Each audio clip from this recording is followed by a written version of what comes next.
ভালো? জি স্যার ভালো। বাহ, বোতাম খোলা কেন? ও সরি স্যার, সরি চুল কাটিস না কেন তুই?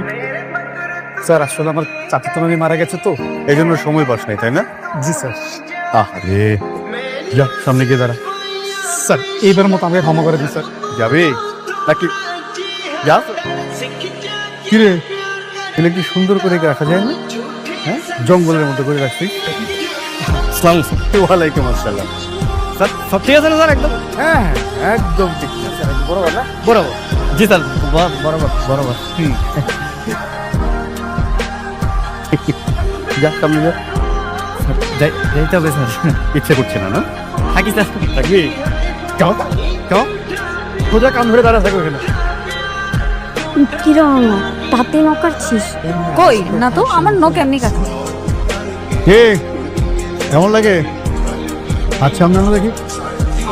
হাত সামনে। দেখি নখ এত বড় বড় কেন?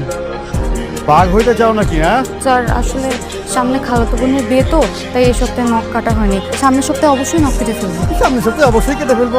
একদম। এইখানে কোনো ফ্যাশন ট্যাশন চলবে না। এটা ফ্যাশন করার জায়গা না। বিয়ে হোক আর ডিভোর্স হোক, যাই হোক না কেন, নখ ছোট রাখতে হবে। বাঘ হওয়া যাবে না, বিড়াল হয়ে থাকতে হবে। দেখি বিড়ালের মতো মিউ করাতো। জি স্যার। বিড়ালের মতো মিউ বলে ডাকো। ডাকতে পারছো?